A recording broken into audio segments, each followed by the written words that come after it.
My sister claimed she was pregnant by my husband, but I already knew this conversation would happen at the family dinner and got prepared. Everyone froze when I stood up and calmly said, "My husband can't even." At our family dinner, my younger sister stood up and proudly announced she was pregnant by my husband. Gasps, forks clattering, my mom crying.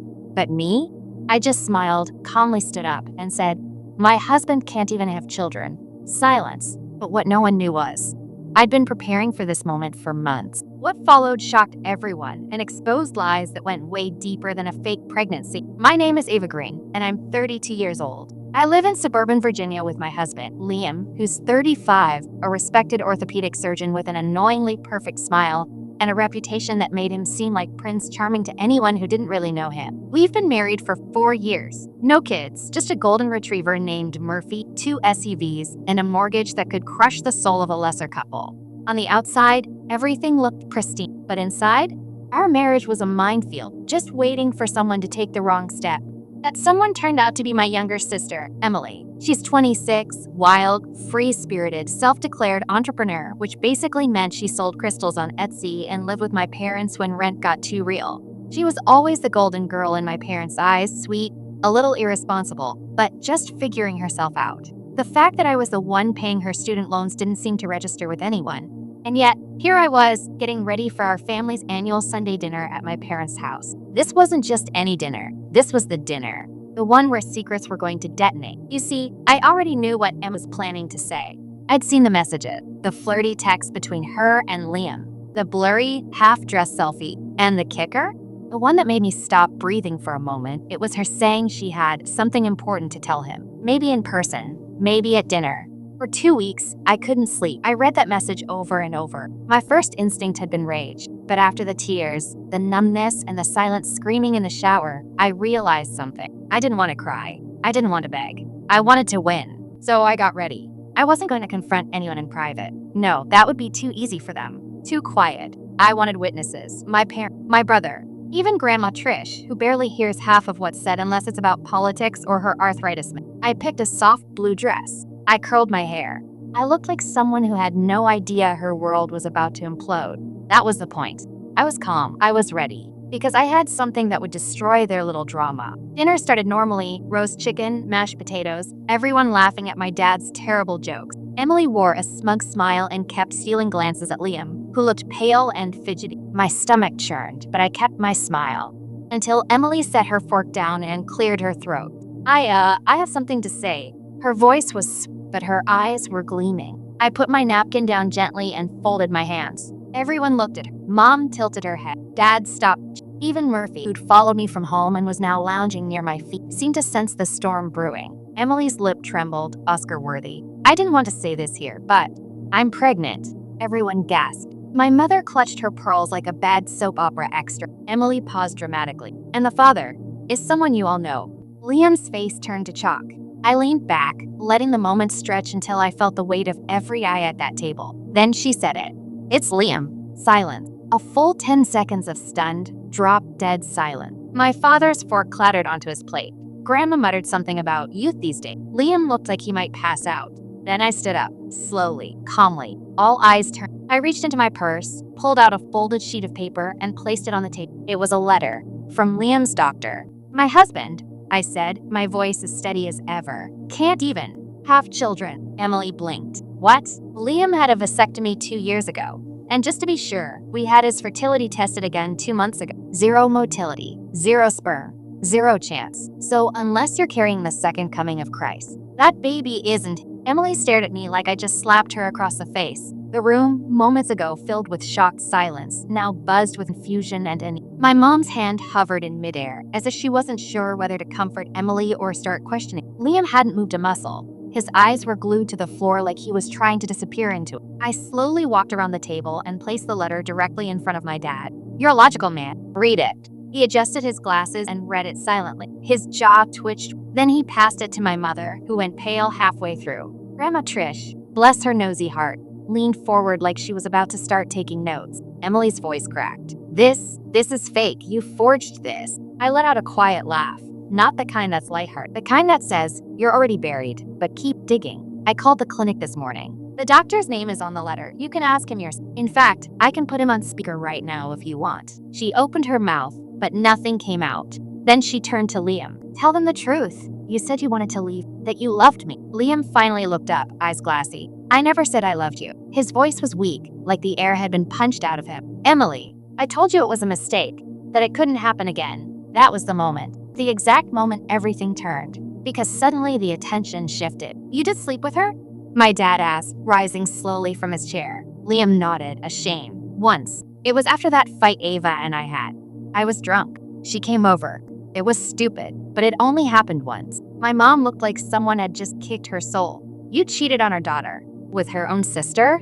Emily's voice shot up. He told me he loved me, that he wanted to be with me. He was the one who kissed me. I kept my expression neutral, though my heart was jackhammering in my chest. They were unraveling on their own. Perfect. And yet, I said quietly, here's the thing. Even if he had cheated 100 times, he still couldn't have gotten you pregnant. Which begs the question. I walked toward Emily and stopped just a few feet from her. Who is the father, Emily? Her lips trembled. She looked around the room. Everyone was waiting. My brother, who had been silent until now, leaned forward and said flatly, is it someone else's husband too? Her face twisted with rage and embarrassment. She grabbed her purse and stormed toward the door. Screw this. I don't have to explain anything to you people. No, I said, voice sharper now. But you will explain it to our parents. Because when they realize they've been defending a daughter who tried to destroy her own sisters, they might start wondering what else you've been lying about. She spun around, eyes blazing. You think you're so perfect? You think this makes you better than me? No, I said, walking back to but it sure makes me smarter.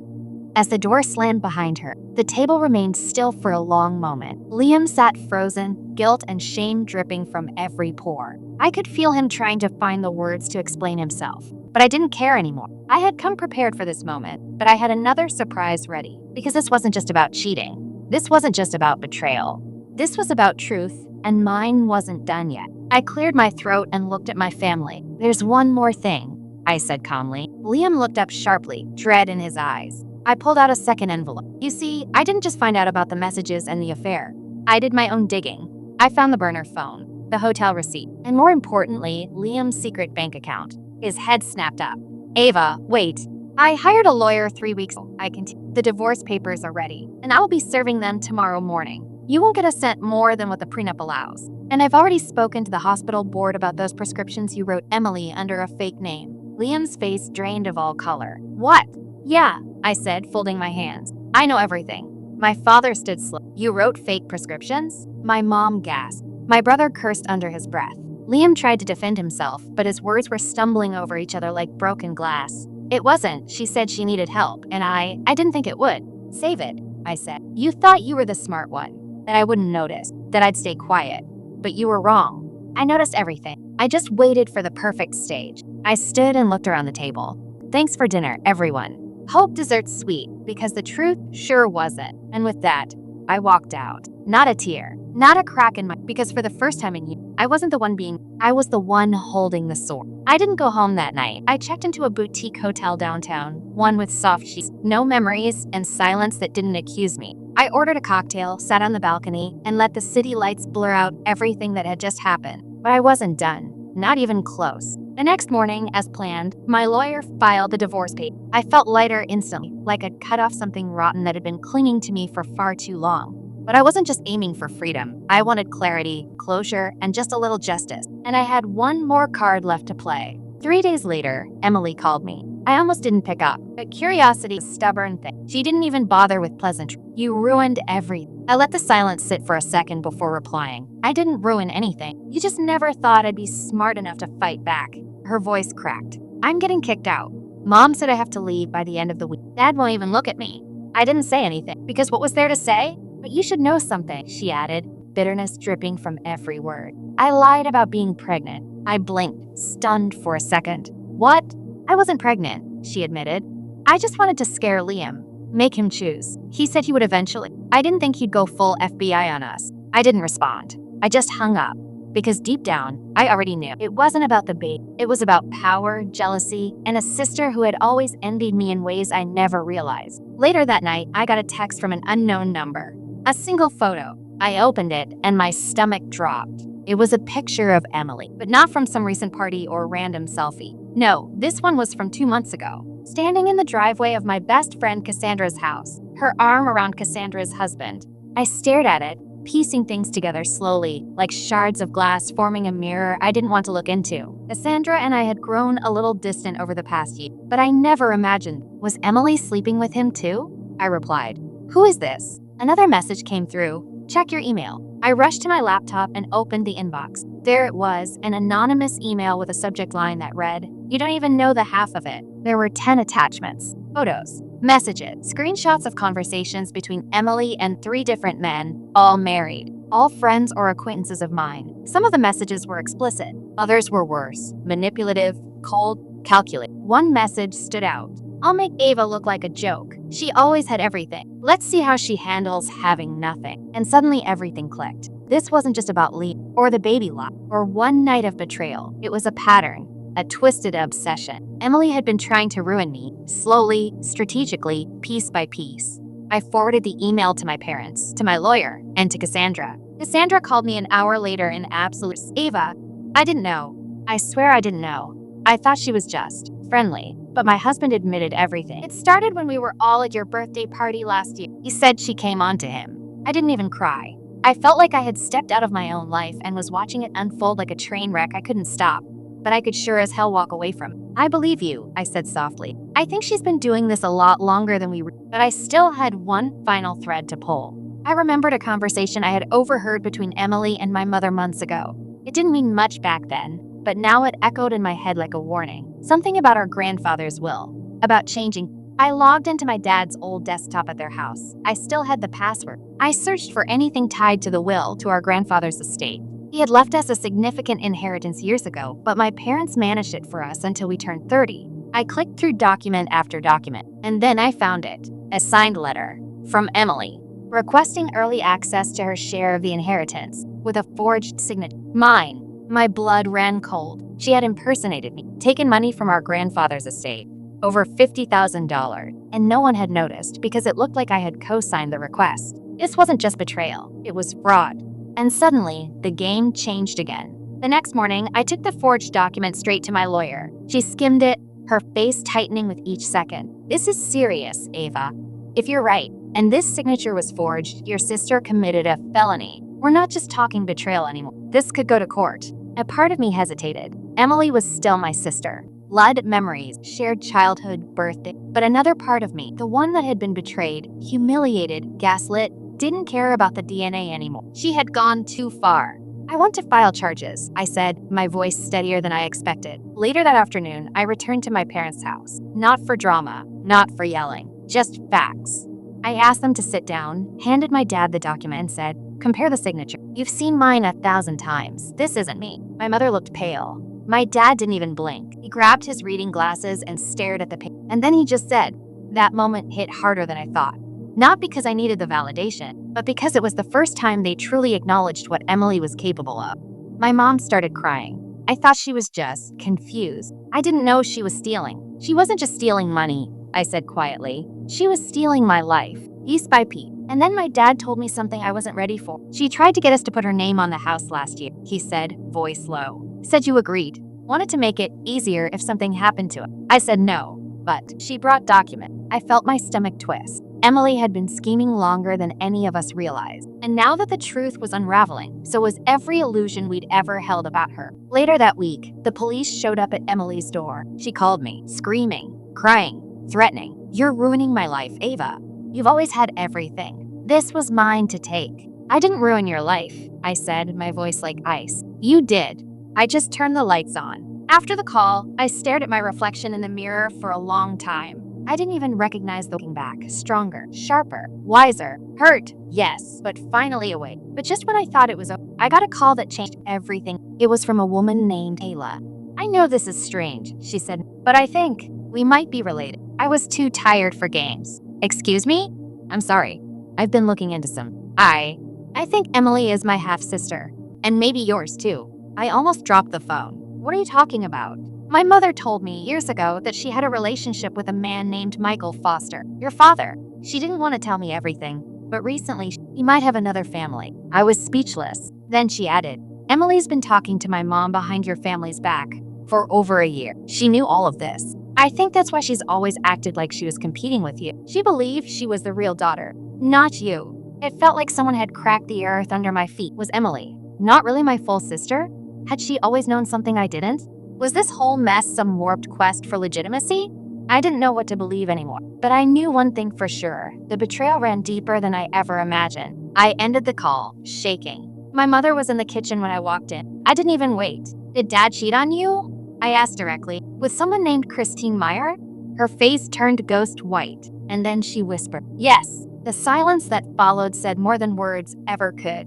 And suddenly, Emily's entire existence made a different kind of the resentment, the anger, the need to destroy me. Because maybe, in some twisted way, she believed I had stolen the life that she was meant to have. The revelation hit like a wrecking ball. All my life, I believed Emily and I were two sisters raised in the same house by the same parents on the same ground. But suddenly, I was staring at cracks that went back decades. My father, the man I trusted most, betrayed my mother, created a second life, and never told us. And Emily had known. All this time. I sat across from my mother, barely able to meet her eyes. Why didn't you ever tell me? She wiped her face, her hands trembling.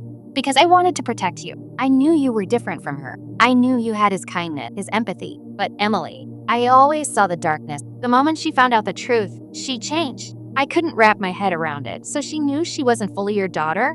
She always suspected. When she was 16, she found a letter. One I never meant for her to see. She confronted me. I tried to lie, to keep the family intact. But after that day, she never looked at me again. And she never looked at you the same either. Suddenly, every look, every snide remark, every little rivalry made a horrifying kind of sense. It was never just about envy. It was about revenge. Emily had spent her entire life resenting me for a life she thought I stole. And in her mind, all this chaos was just it. I couldn't stay in that house anymore. I left and went straight to Kayla's place. She greeted me nervously at the door, a mirror image of myself in some eerie, impossible way. She had my father's eyes, my mother's smile. But she wasn't raised in betrayal. She had only discovered it. Inside, she showed me more messages between her mom and Emily. They were chilling. Ava thinks she's better than me. She always did. But soon she'll be alone. No husband, no friends, no family. Just like me. Once I get into the will, I'll make sure she's left with nothing. She's not even his real daughter. That should have been my life. That last one shattered something inside me. Because I had spent years protecting Emily, defending her, even after she lied, even after she slept with my husband. I still wanted to believe there was a broken little girl somewhere inside her, but there wasn't. Just a woman made of bitterness and lies. I left Kayla's house with a USB full of screenshots and 1,000 new questions swirling in my mind. But there was one thing I hadn't yet done, something that had been lingering at the bottom of my heart. I needed to confront Liam. He'd been quiet since the dinner, almost too quiet. I didn't know if it was guilt, fear, or both. But I called him and told him to me in public. A calf where he couldn't yell or manipulate. He showed up looking like he hadn't slept in. His eyes were sunken, his hair unkempt. He looked broken. I didn't know about the inheritance stuff, he said to me, or her fake pregnancy. I swear to God, Ava, I thought she was just. Just what? I asked. Convenient? Exciting? Younger? He winced. I was stupid. I was lost. And honestly, I never thought you'd find out. That's the truth. And if I hadn't? I said, leaning forward. You'd still be sleeping with my sister, right? Still smiling at me across the dinner table, pretending everything was fine? He looked down. Probably. There it was. The truth, plain and ugly. I loved you, I said. I would have fought for you, built a life with you. But now I see you for who you are. You're not a mistake. You're a warning. I stood up to leave, but his next words froze me. You think Emily's done? I turned slowly. He laughed. Dark, bitter. She's not finished, Ava. You don't know her like I do. You think you've exposed everything, but she still has something. Something she was keeping for after you walked away. What are you talking about? She recorded everything. Every fight, every conversation, even things you didn't know were happening. And she told me, if it ever came down to it, she'd burn the whole family down with her. I walked out without saying a word, but that night, I didn't sleep. I sat in bed staring at my phone, wondering when the next message would come, when the next twist would hit. And then at 3:14 a.m., I got an email. No subject line, no name, just a single video file. I hesitated, then pressed play. It was a video of my father, in a hospital room, hooked up to machine, his voice weak, but clear. I need to tell you something about Emily, about why I never clicked. My breath caught. He had recorded it before he passed away years ago. The timestamp was from 2 days before he died. She's not mine. I froze. I had an affair. Yes, but the DNA test came after. And Emily, she wasn't my child. But your mother insisted we raise her and I agreed. But I always knew she wasn't really part of us. I just didn't want to destroy our family. The screen went black. I stared in silence. Emily wasn't my full sister. She wasn't my half-sister. She wasn't related to me at all. I couldn't breathe. The entire war Emily had waged on my marriage, on my reputation, on my very identity, was built on a lie. She wasn't my half-sister. She wasn't my sister at all. She was a stranger who had grown up in my house, worn my clothes, eaten at our table. And she twisted that closeness into entitlement, into rage, into destruction. I called my mom. The moment she heard my voice, "You saw the video?" "Yes." There was a long pause. "I was going to tell you. One day. But after your father died, I thought, what would be the point in reopening that wound? Maybe so I wouldn't blame myself for her all these," I said, biting down the rising. "Maybe so I wouldn't keep wondering what I did to make her hate me." "I'm sorry, Ava," she said, her voice cracking. "I didn't know it would get this bad." But it had. It had gotten worse than bad. Because now, Emily had nothing left to lose. And people with nothing left to lose are the most dangerous kind. That very same day, a new Instagram account started tagging me in posts. Private at first, then suddenly public. Screenshots of Liam's texts to her, edited recordings of our family fights, cropped photos to make it look like I had been abusive, manipulative, even a voice memo taken out of context where I had once told Emily, "If you disappeared from my life, I'd finally be at peace." They made it look like I was the villain. The backlash was immediate. People from work messaged, old classmates, even Kayla. "What's going on?" they asked. "Did you really say all this?" I knew I had to stop her, not for revenge, but for my own survival. I went to the police and filed a defamation report. Then I hired a lawyer, a good one, someone who knew exactly how to subpoena account data, trace IPs, prove video manipulation. The digital footprint Emily left behind was messier than she realized. Even her attempts to cover it up made it worse. But I didn't stop there. I sent that video of my dad's confession to every major person in our lives, a preemptive strike, so no one would believe her story anymore. She was unraveling, and I wanted everyone to see the full picture before she torched the rest of my life. The final confrontation, 3 days later, Emily showed up at my door unannounced. Her eyes were bloodshot, her hair a mess. She looked like she hadn't slept in days. "You think you've won?" She spat, standing on my porch like some deranged ghost from a broken past. "I didn't win anything," I said, stepping outside. "I lost my marriage. I lost my peace. You took that, but I survived. And you can't handle that, can you? You don't understand what it's like to grow up watching you have everything I never got. Your dad, your friends, your confidence. It should have been mine. It never was yours," I shouted back. "You weren't entitled to my life just because you were angry. You chose this path. You chose to betray me, again and again." She lunged at me, but the cops were already around the corner. I had them waiting, just in case. They arrested her for harassment, cyberbullying, defamation, and stalking. As they cuffed her, she thrashed and screamed, "You think this is over? This is never over." But I looked her dead in the eyes and said, "It is for me," and I meant it. In the weeks that followed, the Instagram posts disappeared. So did the whispers. People saw through the lies. Some apologized. Some just quietly faded away. I didn't care. I was done trying to convince the world I moved cities, changed jobs. I even took a short solo trip overseas, something I never thought I had the courage to do. But standing at the edge of the Mediterranean Sea one afternoon, I realized something. Sometimes survival looks like solitude. Sometimes strength looks like walking away with your dignity intact, even if your heart is bruised. And sometimes, family isn't about blood. It's about who shows up for you when the rest of the world tries to tear you apart. As for Emily, she faded into silence after that. No more accounts. No more fake stories. She finally understood that the damage she caused would never undo her own. And Liam? I heard he tried to call me. Once. I never picked up.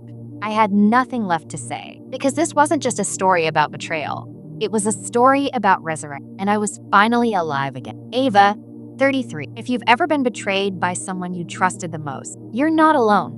Ava's story is a reminder that no matter how deep the betrayal cuts, healing is always possible. Sometimes, walking away isn't weakness. It's the beginning of real strength. If this story moved you, hit that like button, share it with someone who needs to hear it, and don't forget to subscribe for more powerful stories every week.